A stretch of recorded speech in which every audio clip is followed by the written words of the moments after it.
Welcome to the Commentary Magazine Daily Podcast. Today is Friday, September 6th, 2024. I am John Podhoretz, the editor of Commentary Magazine. With me, as always, executive editor Abe Greenwald. Hi, Abe. Hi, John. Senior editor Seth Mandel. Hi, Seth. Hi, John. Our Washington commentary columnist and director of domestic policy studies at the American Enterprise Institute, Matthew Continetti. Hi, Matt. Hi, John. And Matt's colleague at AEI, our media commentary columnist, Christine Rosen. Hi, Christine. Hi, John. Christine, you are, of course, the author of the about-to-be-released The Extinction of Experience, Being Human in a Disembodied World, your third book, I believe. Something like that. Is that right? Yeah, something like that. Your third book, and will be available for reading on Tuesday, but of course available for pre-purchase right now, Amazon, Barnes & Noble, wherever you want to do it. We're going to talk about the book later on in the show. Right now, the only sort of piece of news we have, I just want to read the framing of this from the Wall Street Journal, which, though people think the Wall Street Journal is a conservative paper because it's owned by Rupert Murdoch and it has a conservative editorial page, has an increasingly, I would say, democratically biased news section, let's say, or sort of, and which has been something for a while. But here is the breaking news as we are recording. Hiring rebounded in August with 142,000 jobs added. Now, I'm a person of some years, and I've lived through almost the doubling of the population of the United States. But even in the 1980s, when the workforce was much smaller, the idea of referring to a job added number of 142,000 as a rebound, framing that positively, is really a bit of a stretch. Like that number defines anemia. Maybe it's not, we're not diseased, like we're not about to sort of like fall to pieces, but we need to take some Geritol because our blood is iron poor or something like that.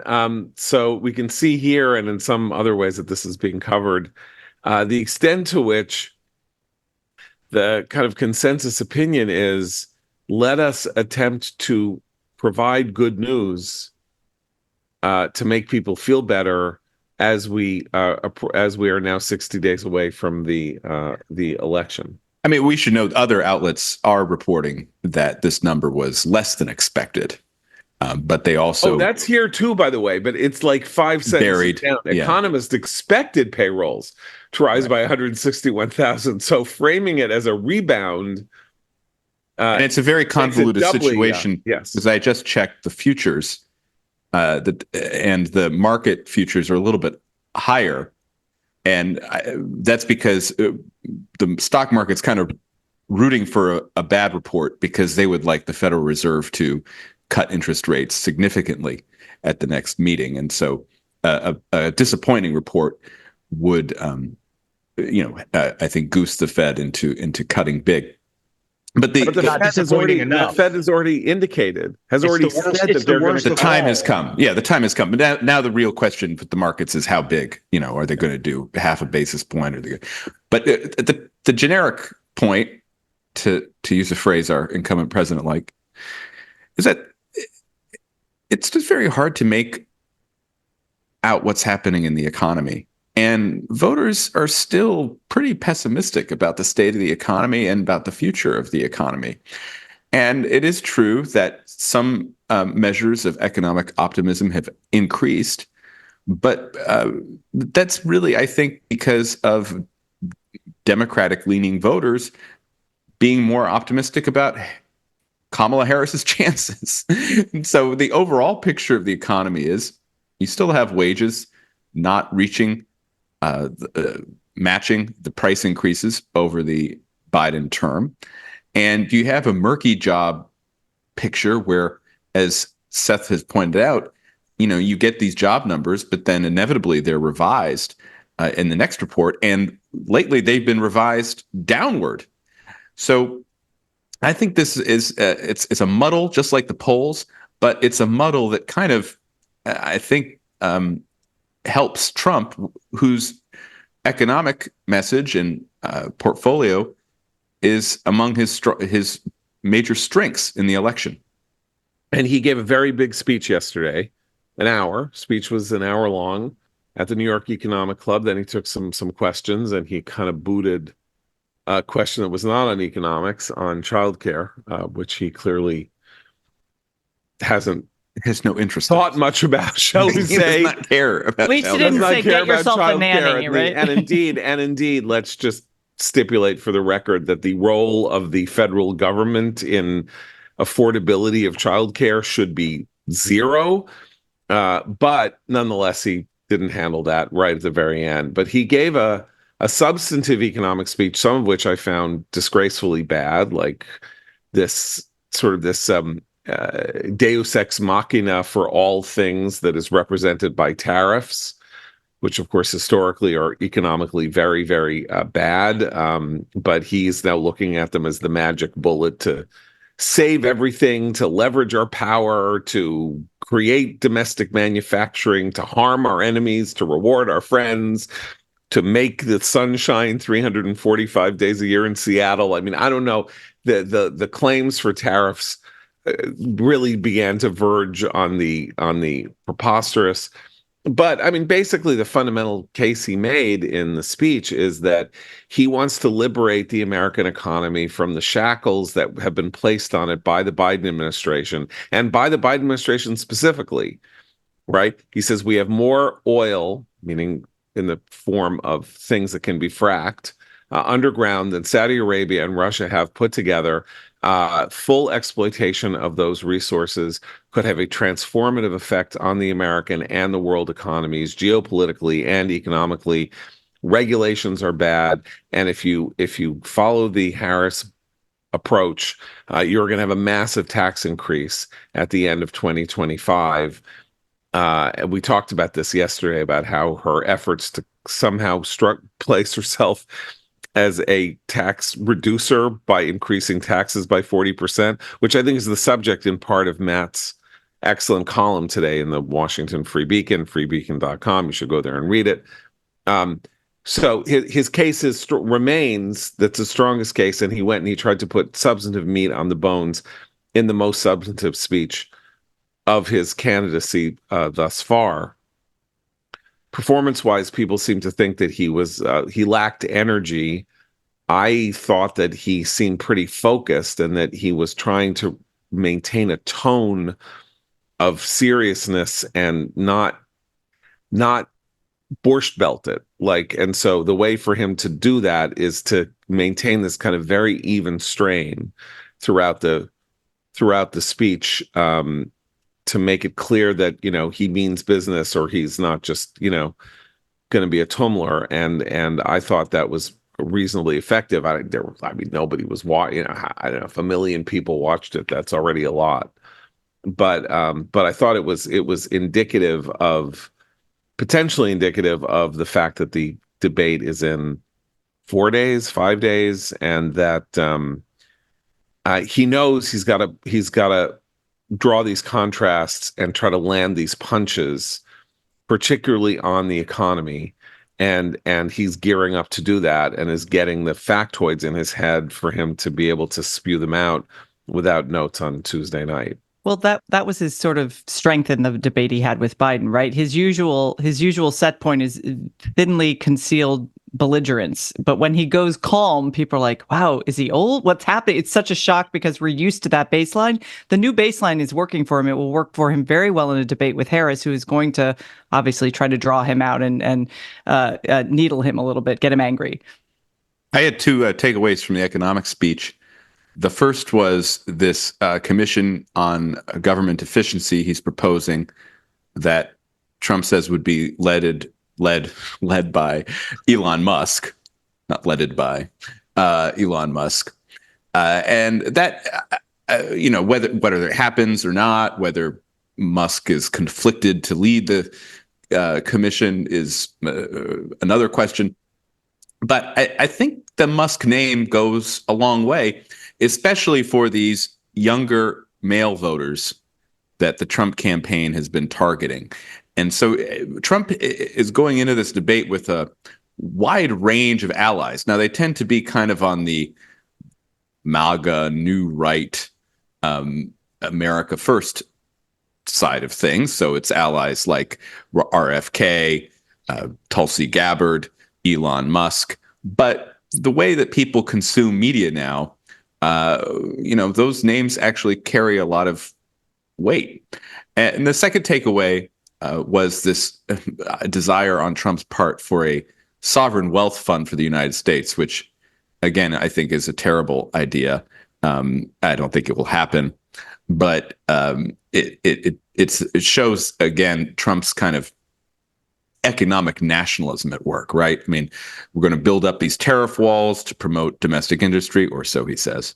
But we're also going to have this sovereign wealth fund that presumably Trump would have a hand in shaping and controlling. Those are my takeaways. It's of course absurd to the point of insanity to discuss the United States having a sovereign wealth fund, which effectively is a hedge fund run by the government. All these countries in the Middle East have them, right? And Japan, even Japan, and because we're $40 trillion, we're $40 trillion in debt. So we would have to borrow money in order to have the money to give out in the sovereign wealth fund to buy positions in a mine in Mali. Like, it doesn't, our economy is too large. Our economy is a sovereign wealth fund. So, we have a $30 trillion economy. Like, the entire economy functions as a sovereign wealth fund. It's just not in the control of the government so much. I mean, some of it is. But, well, we have a sovereign wealth fund in Alaska, the general fund, which gives payments to Alaskan residents based on oil royalties. Yeah. I mean, that's not what Trump is proposing. But again, Trump, follows the spaghetti on the wall strategy when it comes to policy. Let's try everything. Let's think of everything. We'll see what sticks. We'll see gets a rise. We'll see what I can actually accomplish. And he was pursuing that course in his speech to the Economic Club of New York yesterday. So as I say, I thought that, half of it is, as you said, the sovereign wealth fund, and then the stuff on tariffs.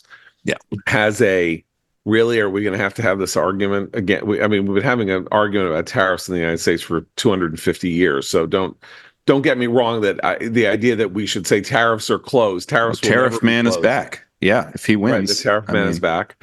By the way, liberal presidents like tariffs too, depending on Biden kept the tariffs on China.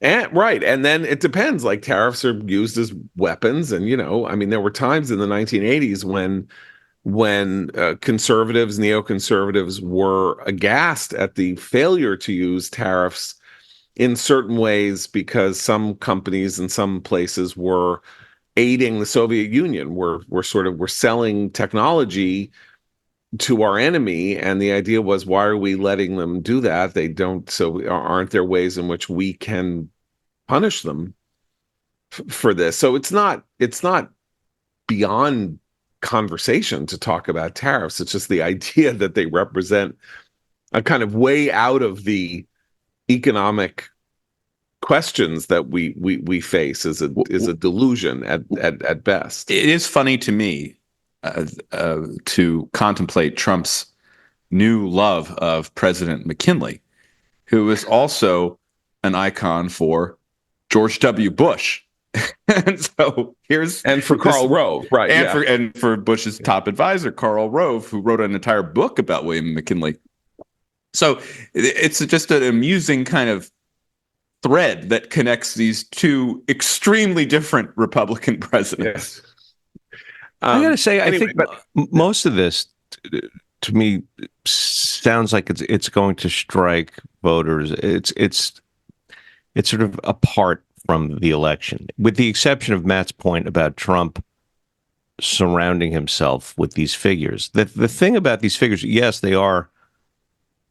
These are the standout names of our time. They're also very divisive, each one of them, and a lot can be made out of that. You could take away from yesterday's speech merely his association with Musk and generate 12 scary stories about that.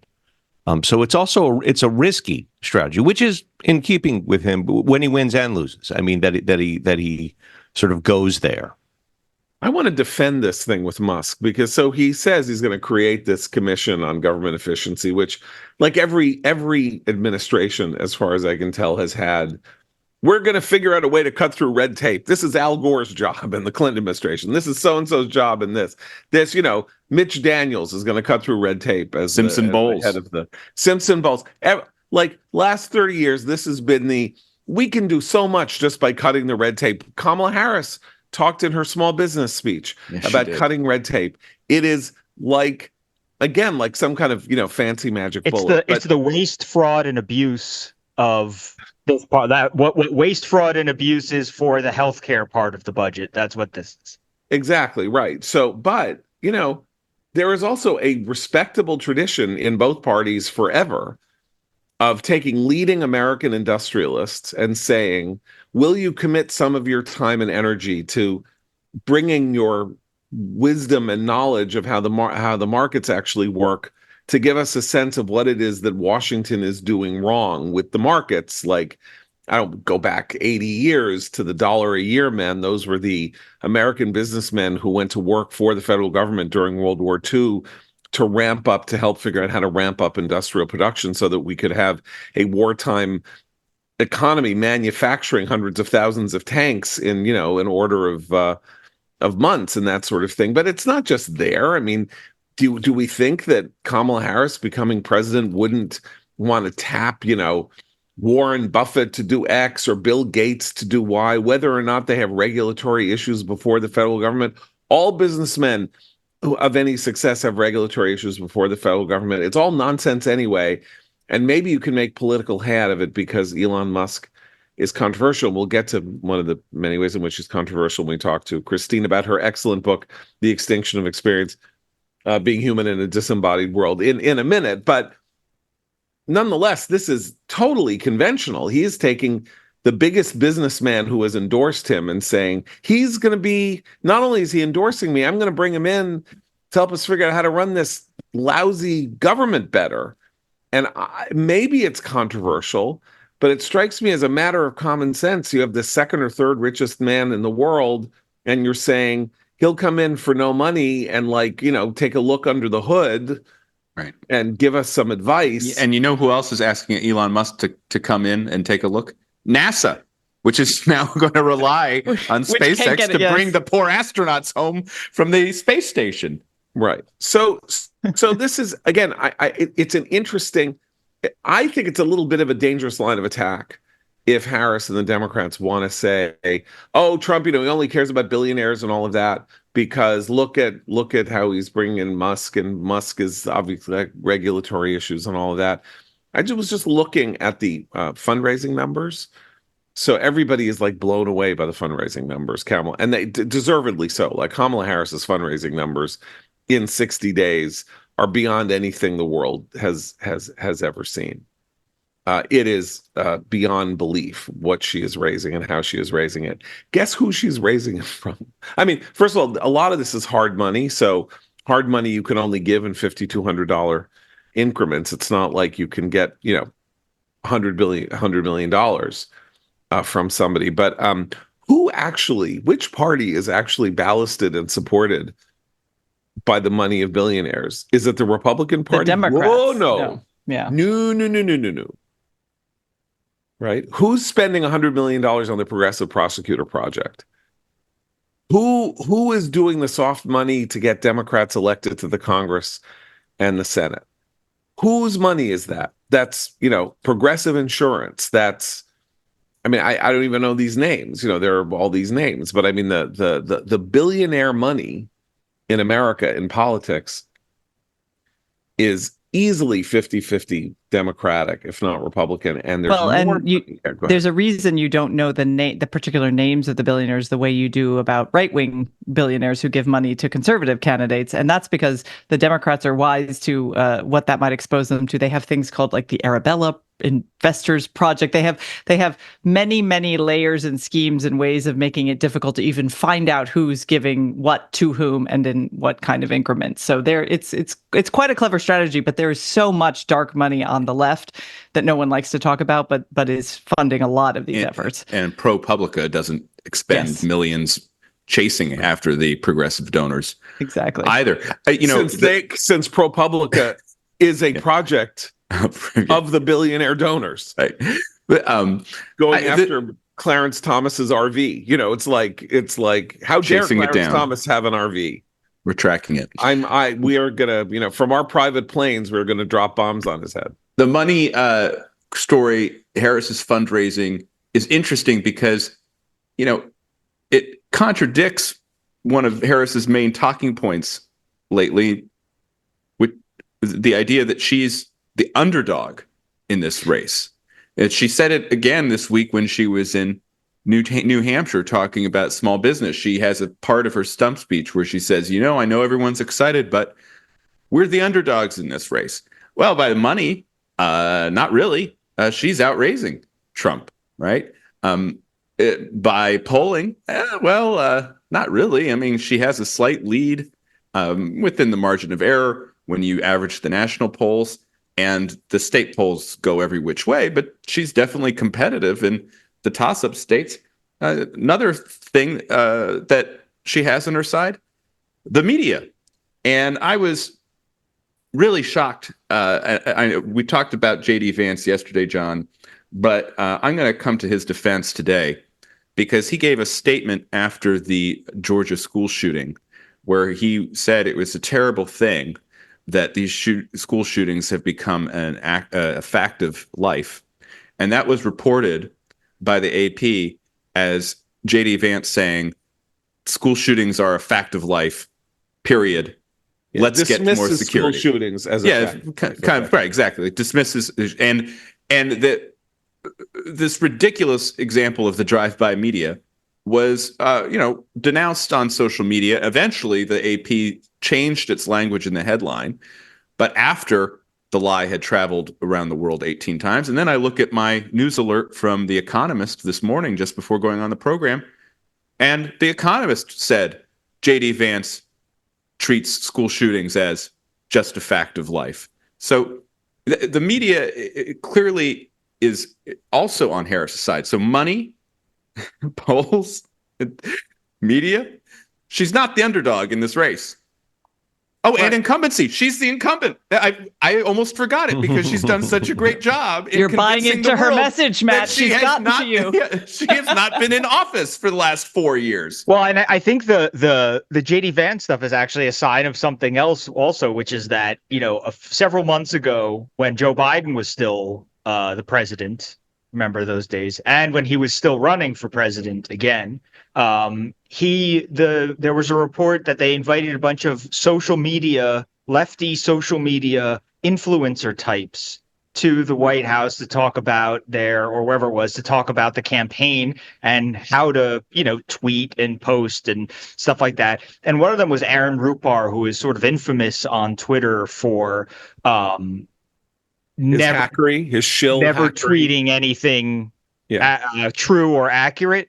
It's like I saw somebody today said it was the anniversary of the Cal Ripken streak. Rupar has like a Cal Ripken like streak of tweets where he has yet to say something that actually happened. But it's a specific kind of hackery where you take half a sentence and you put it in quotes and you put a video below it and you get the retweets and the quote tweets, knowing that people aren't even going to watch the full video even when it's below it, whatever. There's a certain style of this type of thing.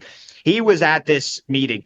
You can see, because Kamala HQ, which was Biden HQ on Twitter, the campaign Twitter account, did the exact same thing that Matt is talking about yesterday. So the candidates, so the Democratic candidates are not even just leaving it to the Aaron Rupars. They are inviting people like that say, how do you do that? And they are replicating it. And so yesterday you saw Kamala HQ say what Matt said, and then Tim Walz's account quote tweet on top of that and say, oh, the American people deserve better than this, whatever. But there's a strategy coming straight from the candidates to, what we call to rupar the public, which is to, to sort of rip apart the fabric of the truth in the way that Twitter can be used to abuse partial quotes and stuff like that.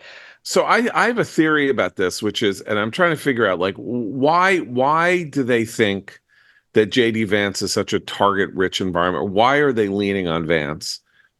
And it gets to also why they're leaning on Project 2025. And I will take my friend Mark Halpern's point that conservatives underestimate the success of the Project 2025 campaign. It's a brilliant campaign. They've managed to take away from Trump and the Trump campaign something that is not a production of the Trump campaign and say this is the defining document of the Trump campaign, and it's evil in this way and that way and the other way. And as Mark says, like, if you follow the way Democrats and liberals get their news on John Oliver and Stephen Colbert and places like that, this term Project 2025 is going to be the term of the year, whatever, the word of the year at the end of the year, when they do those surveys out of nowhere. But why is this happening? And one of the things is that Trump is so thoroughly defined that I think they know that there's very little they can do to outrage people about Trump, because you're already outraged by him if you're outraged by him, and you dismiss it if you're not. But Vance isn't defined, and so he's a target. And Project 2025 is a way of generating policy outrage that doesn't stuff that actually isn't coming out of Trump's mouth. I agree. It's also a way to ideologize Trump, right? Trump has no ideology. He is purely transactional. He has a few instincts, mainly about strength, ideas about zero-sum economics, right? Tariffs. And throughout his most recent career, beginning in 2015, he's been against illegal immigration, right? But other than that, though, everything is up in the air, and it continues. Even illegal immigration. I was just going to say, right? Even illegal immigration is up in the air, because he said that weird thing about how if you come here and you get a college degree, that's not really illegal immigration, right? But you come here and you get a college degree, you should become a citizen. We want you to stay here. Which, by the way, I'm all in on that. Well, this is the thing about Trump's positions. They actually have historically kind of fallen closer to the median voters' views on many subjects than, say, I don't know, the second most liberal senator during her time there, or the far left governor of Minnesota's views on the same topic. So what is the value of Project 2025? It's that Harris can turn Trump into a right-wing ideologue, right, by simply saying that the Project 2025 views are his views. I heard her in the New Hampshire speech, watching it yesterday. She said, oh, Trump's going to sign the national abortion ban. He's going to have a national abortion advisor, a pro-life advisor, and he's going to cut Social Security and Medicare. Trump is not going to do any of those things. He's explicitly said the opposite. But they're in Project 2025. Yeah. And so that's the use of it. And I agree, John, it's going everywhere. I had a friend visiting from Europe yesterday. He wanted to talk about Project 2025.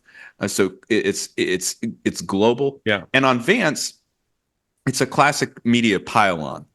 He didn't quite take off when the convention happened, when the selection happened. They immediately had the oppo of the cat lady's comments from years ago, and his numbers went underwater. And so now every story about Vance reinforces this idea that he's kind of unfriendly and unlikable. But he's going to have to, that's a burden he's going to have to carry, because unlike Kamala Harris, I don't think there will be any way for him to kind of rise like a phoenix and rehabilitate his favorable numbers after but he this. does respond in a very successful way, I think, to the media attacks, and he stays calm and he kind of annihilates them in argumentation when he is confronted by them. I actually think Trump at the debate should hold up Project 2025 and tear it in half dramatically, like Nancy Pelosi did. That would be impressive. They can't bring notes. Do that. They can't, that's what they agreed on. They can't bring notes. Harris wanted to bring notes, and the Trump campaign stopped it. Talk about demonstrating strength. If he could tear that thing apart, you're right. He's like, well, especially if he brought on the oversized book, the bizarre comic, the storytelling. I mean, folio that they use. The DNC. He's all but done it. I mean, in terms of denouncing it. But but it's an interesting point that Matt brings up about Kamala repeatedly saying that she's the underdog. In some sense, you think, well, why would you want to do that? Don't you want to sort of project strength, which is Trump's move? But the idea, I guess, here is that is for her to tell her supporters, so we can't be complacent because we still have to climb this hill, and you still have to get out there. And the thing about it is, Trump's own rhetoric helps her with that, because what does he say every time he talks to someone about the election? We're ahead big. Some polls I saw were ahead very big, so I'm not really worried. So he keeps acting as if she's the underdog too. So they're very symbiotic in that.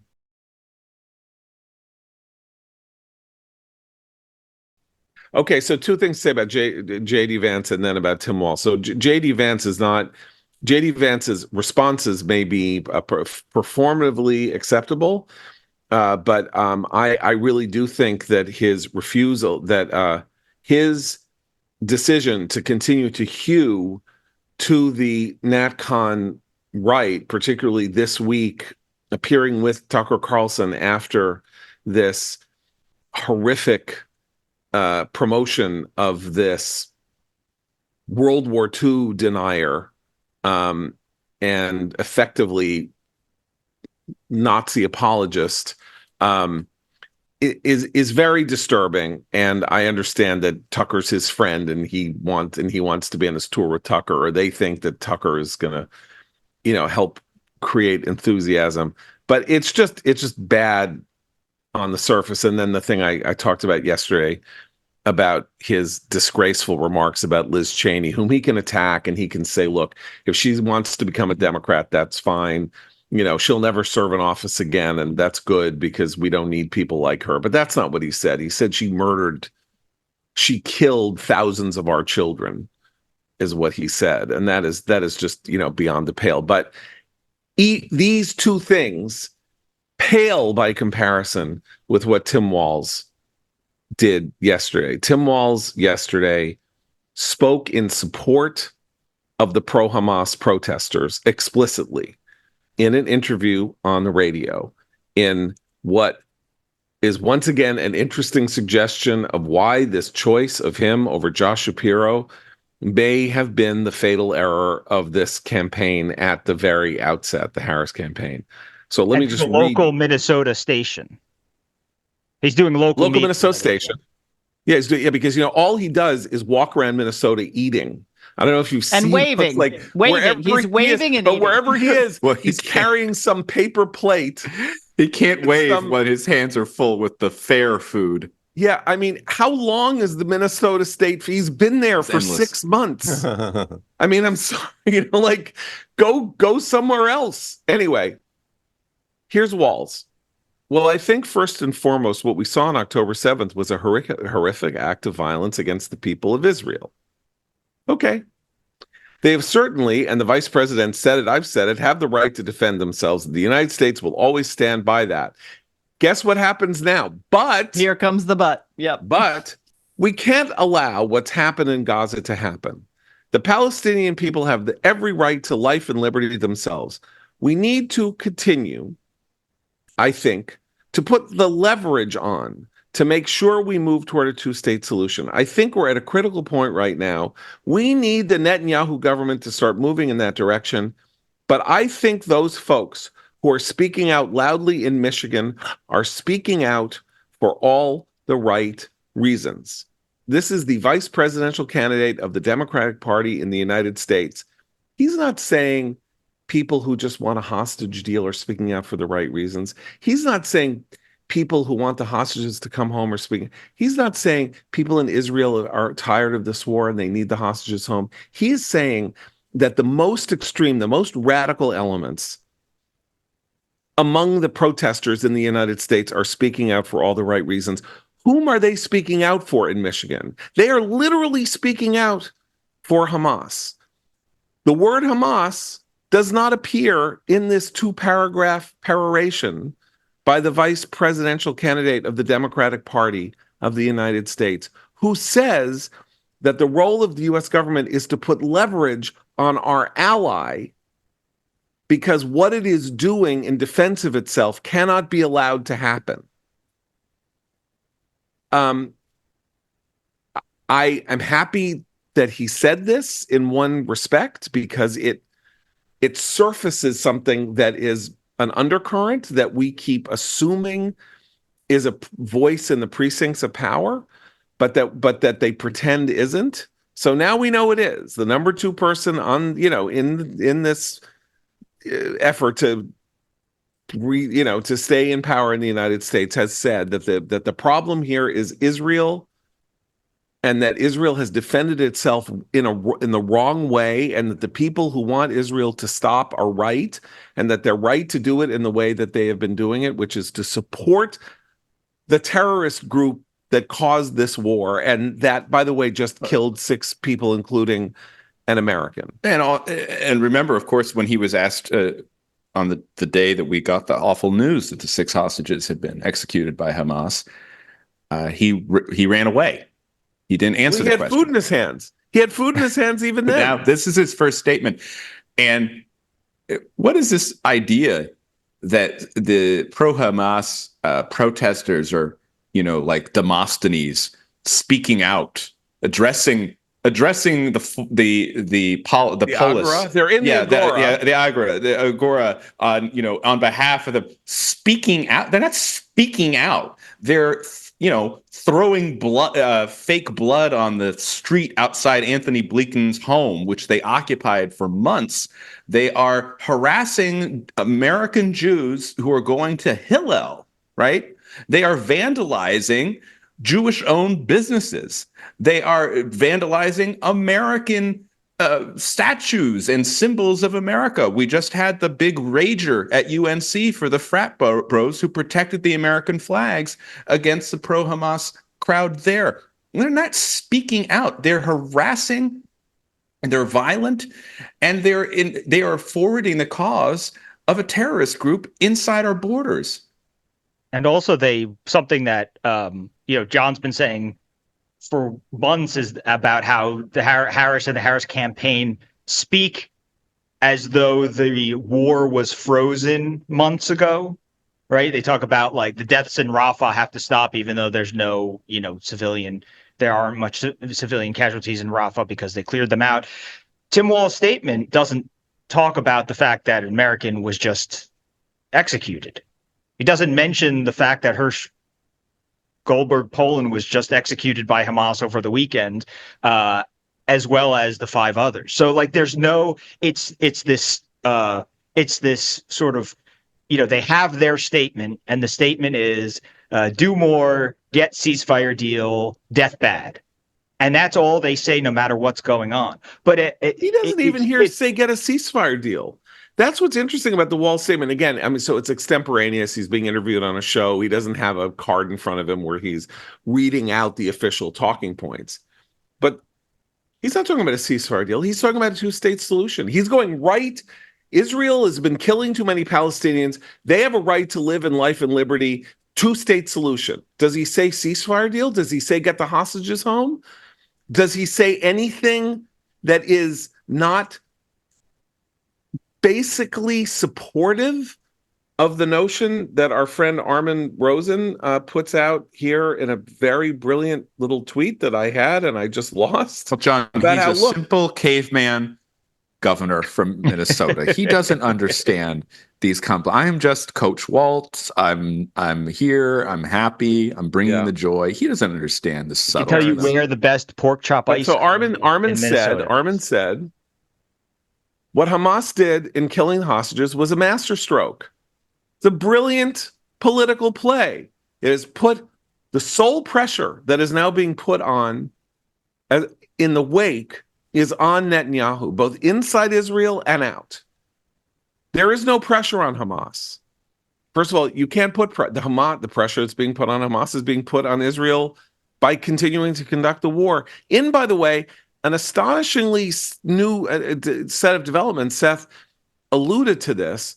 Part of the shift in the warfighting strategy in Rafah is that Israel's intelligence finds or seems to locate some kind of area in the tunnels where there are Hamas fighters, at which point they go overground and they move civilians who are anywhere near the area, and they basically, force them to go half a mile away.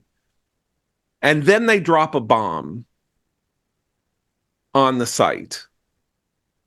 And it might even be a bunker buster, so that it can go down very low. So as a result, you are literally targeting Hamas fighters and avoiding civilian deaths at the same time because their intelligence has gotten so good. So that the death toll among ordinary Palestinians in Gaza in the last month is almost zero, approaches zero in a war in the middle of fighting a major war. But of course, what they need is a two-state solution. I need to weigh 155 pounds, but that's not going to happen for a long time, if ever, either. If this is how we're going to conduct our foreign policy in the realm of fantasy and get angry at the people who are being realistic about it, who say, the only way you're going to get down to 155 pounds is to eat a lot less and exercise a lot more. I don't want to do that. I just want to be 100. John. Huh? Stop going to the Minnesota State Fair. Well, there you go. I want deep fried Twinkies, and I want peace. So anyway, but I'm just going to say, I think on the one hand, it's horrific that this is a stated view of one of the two now effective leaders of the Democratic Party. It's terrifying. It's frightening about the future. It should really be a wake-up call to Israelis, however they're thinking, that they better be making contingency plans for the United States' and the Democratic Party's attitude toward them, and what they're going to need in the next 20 years in terms of building a domestic munitions and defense industry that they have largely outsourced to us and others, because now that Britain is basically starting to cut them off from arms sales, how is that not what is the leverage that we're supposed to bring, according to Walzing on Netanyahu? The leverage is arms, right? The leverage is, despite the fact that Biden spent months supposedly trying to get this arms package through, and then he was withholding arms, and now the vice president, possible future vice president of the United States, is saying it explicitly. Whereas Biden pretended that they weren't doing it. They said, oh, no, we're not doing it. And Israel said they're not doing it because Israel didn't want the world to know that America was doing it, but America was doing it. One other bit of context to just show just how focused Waltz's remarks are on promoting Hamas and promoting the pro-Palestinian crowd. It's not about free speech. In other contexts, he and Harris as well have both been quite willing and enthusiastic about cracking down on free speech, have said so in numerous public statements, have attacked people like Elon Musk and others for promoting free speech. So if this really was him just saying, I'm just expressing, gratitude for our free speech norms, and that includes these protesters, that's not at all. That's completely inconsistent. This is clearly a nod and a high five to certain voters in Michigan that they are still worried will not turn out for Harris. And they always sort of couch it in terms of their intentions, right? Like it's always like, he doesn't even say, well, free speech is free speech. He says, they're coming from the right place. Their heart is in the right place. That's what the statements are like, right? They're very rarely, well, there's nothing we can do because speech is free in this country. They don't even really talk about the speech so much. They always say, like, the reaction, the emotion that they're feeling is what you should feel when you see the scenes from Gaza, right? And that I think sort of indicates that they are aware that this is so far beyond speech that they don't even try to argue it's just speech, because there's obviously more than that. There's violence going on and harassment and all sorts of stuff. But they want to sort of give a blanket pardon to anything that happens when it escalates beyond speech by saying, like, well, look, who wouldn't be angry at this? Yeah. Who wouldn't feel, can't you understand why they're, so moved by this, et cetera? And that to me just says, like, that's a blank check. I mean, look, Abe, what Christine alludes to is Walz saying, you don't literally saying in 2022, you don't just have the right to say anything. Governor of Minnesota, you don't just have the right to say anything. Now, that's true. I guess you don't have the right to shout, or this is a actually constitutionally controversial thing, but, supposedly you don't have a right to shout fire in a crowded theater, right? That's the famous thing that you don't have unlimited free speech rights for, because you can't, start a right, But he literally said this, the governor of Minnesota, and she, of course, in 2019, well before Elon Musk bought Twitter, said, this private corporation, has lost its privileges, and it should be taken down. I mean, because it's violating its own terms of use or something like that. Wanting to shut down a media, a speech platform, because she doesn't like what's going on the speech platform. But there are two horrific parts, I think, to what Walz says here, and one is that he acts as if there is no Hamas. There are no hostages. There's no American hostages. And the other is he's saying, stop demonizing these pro-Hamas people out here who are harassing Jews. They have a point. They're, as Kamala had said, they're showing the normal human emotion to tragedy. It is a big, robust defense of them. It's like a, let's calm down with the moral panic about the pro-Hamas crowd. It has that flavor to it, which you see. I mean, it's reflected in a lot of X, formerly Twitter, posts as well. There's a lot of this that we're trumping up the scare. Or that, it's hey, don't complain about a bunch of people ragefully bum rushing Mr. Broadway in Manhattan, a kosher deli, and yelling that Jews are all Nazis. Because, what's happening in Gaza is much worse than somebody standing outside of Mr. Broadway yelling that you're a Nazi. Yeah. So Mr. Broadway, 2 blocks from Commentary's old offices, and a place where we could go as a staff to have a holiday meal or something, because it's fully kosher, formerly in Ben's Deli and formerly in Lou G. Siegel's. This is a kosher establishment of 80 years standing in the Garment District. And people were standing outside protesting, shouting the word kike. Now, I want you to think, they're not saying Zionists, they're not saying, whatever. They use the word kike, which is a little, let's face it, it's a little antiquated. But I guess, like vinyl, things, old things come back in new hipster forms.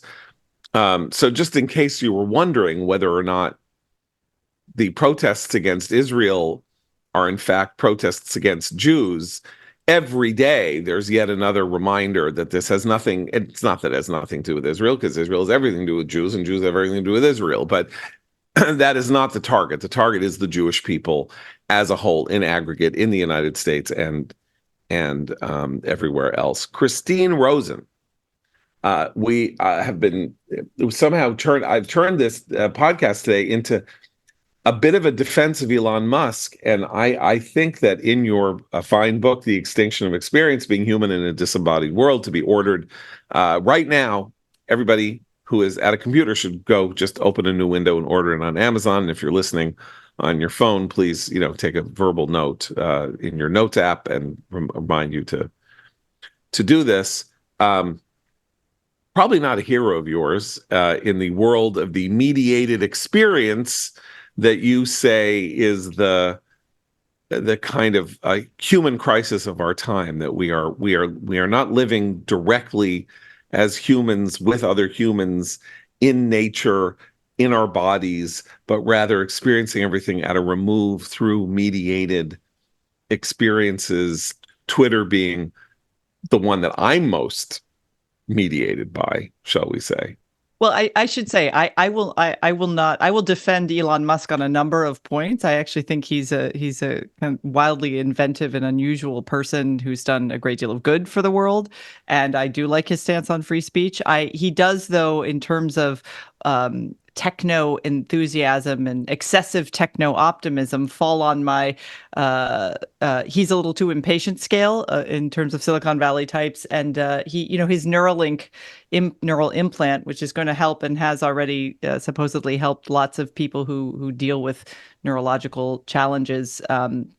That worries me long term, because most technological developments that seek to alter the human experience by implanting a sensor of some type in our body begin as some sort of medical or therapeutic intervention, and very quickly become something consumers are encouraged to do to improve themselves and whatnot. So I'm keeping a close eye on that.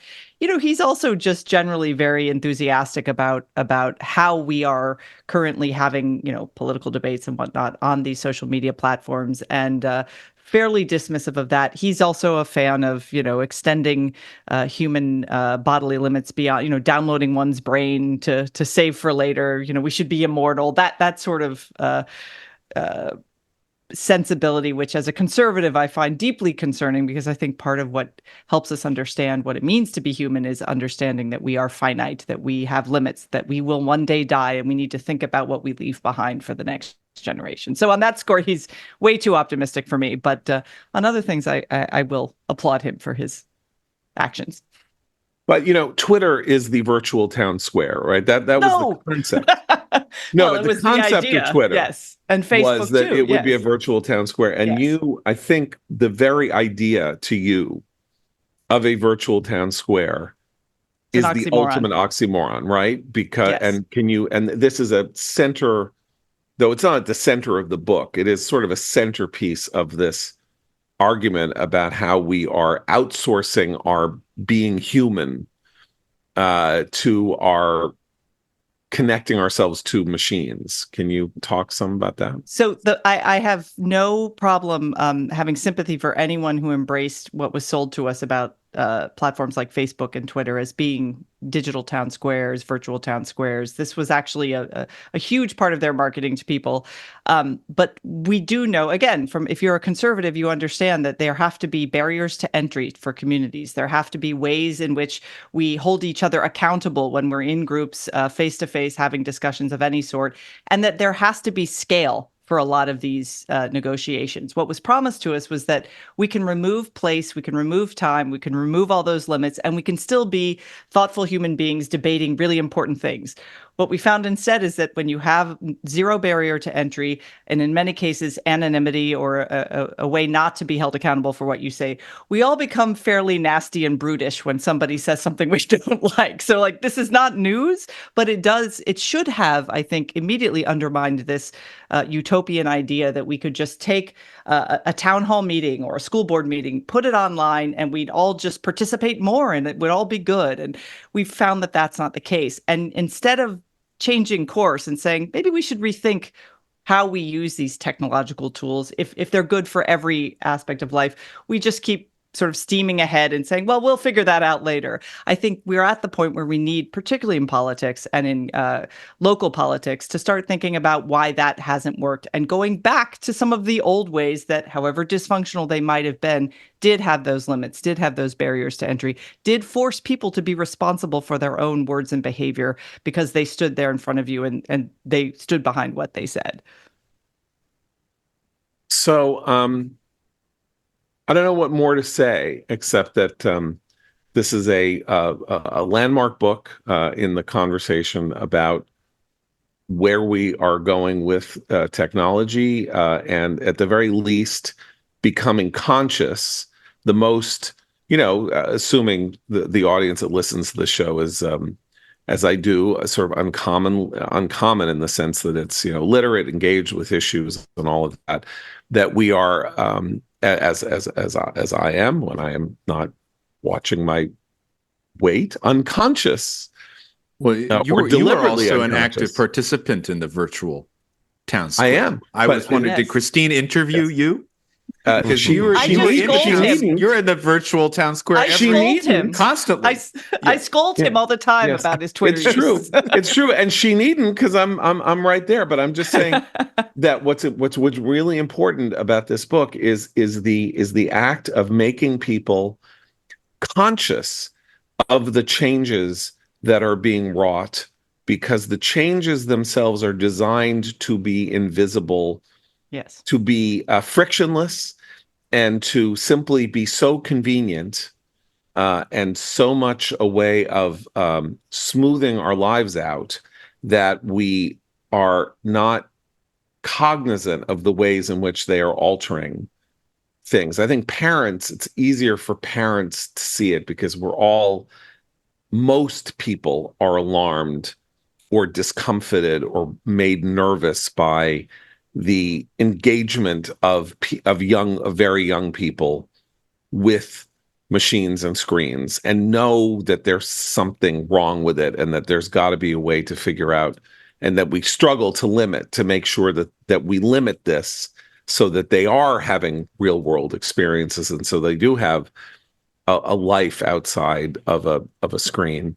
But I think it's much harder for people who are not in our position, those of us who have teenagers and preteens and all of that, to understand how severe this is, and what a crisis it can be. And so this book, again, it's a wake up, literally, not even to say wake up and throw your phone out the window. Just, if you're aware of what's happening, you can understand when someone says, no, just sign that term of service, those terms of service, and you'll be fine. I'm not saying you should read through 42 pages of terms of service, but just understand what's going on here, what it is that they're asking you to agree to, why they want you to agree to it, and what it is that how you are commodifying yourself for the benefit of somebody who does not have your best interests, or even your interests at all, at heart, though claims to, and may himself or themselves, the Silicon Valley elite, think that they are improving the lives of people. But this is a massive social experiment that's going on. And your book is a very important corrective, or, again, like flag to say, pay attention, don't eat that cake. Just have a little piece of the cake.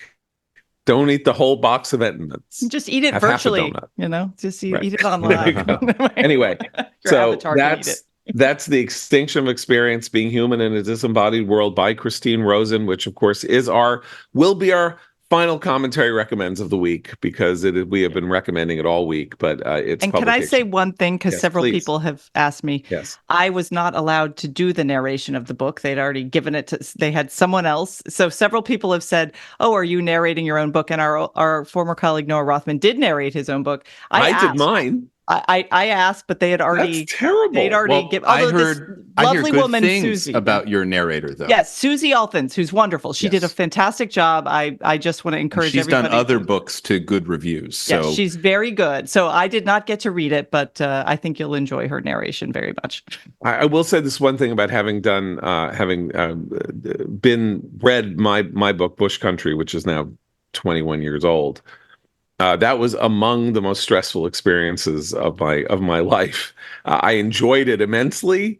It took like 3 days, and there's literally somebody in a booth who says to you missed a word, or you missed and it's like your word. Like, they don't want you improvising off your own text. It's not a Trump speech.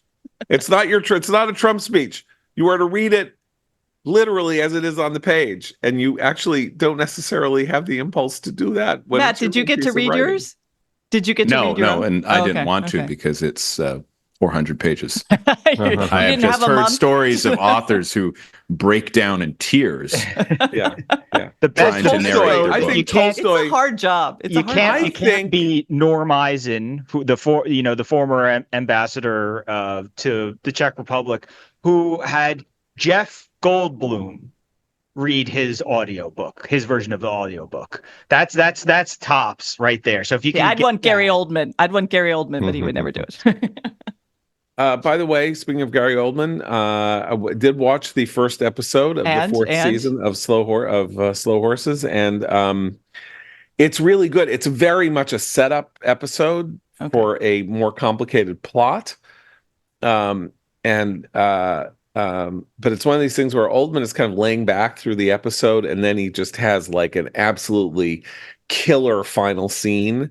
The greatest television character that was from a novel, like of the last 20 years, maybe, except for Raylan Givens and now I can't remember. Tony Soprano, John? Tony Soprano. Okay, well, that was 25 years ago, by the way. Yeah, that's true. Point out.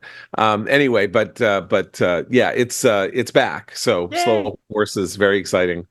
Best show on Apple TV. Anyway, but I think Leo Tolstoy should have been forced to do the audiobook of War and Peace, and then maybe he would have cut the history chapters out because the task of reading it would have been that could have been a great historical moment in the renovation of the world's greatest book with its incredibly flawed interpolations there.